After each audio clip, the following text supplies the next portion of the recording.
अदरक अब सबका पेस्ट बना लेंगे अच्छे से। टमाटर और प्याज का पेस्ट बन के तैयार हो गया है। कढ़ाई में तेल डालना,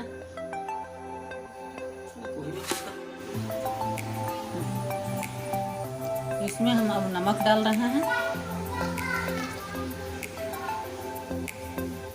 अब नमक डाल के अच्छे से मिक्स कर लें।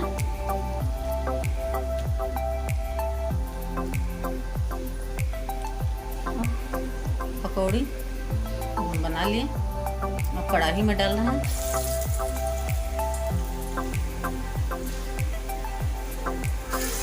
आंच धीमी ही रखें।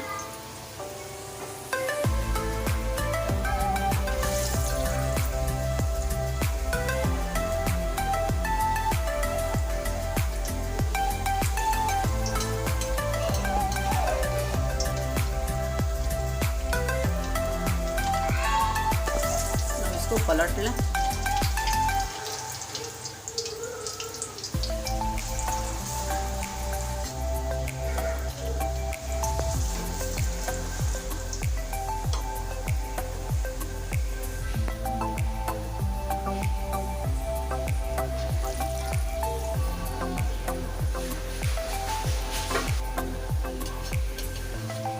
अच्छे से गोल्डन ब्राउन होने तक इसको तलें। आंच धीमी ही रखें।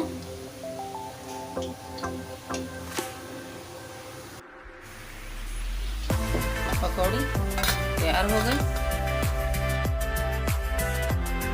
जीरा मसाला बनाने के लिए हिंग डाल लें।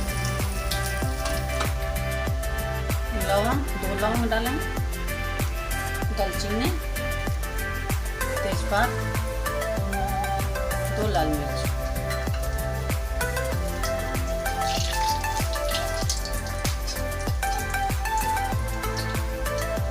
प्याज डाल लें।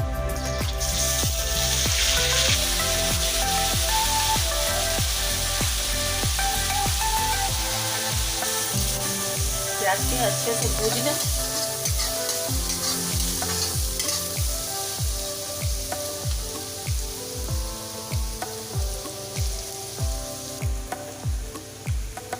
टमाटर,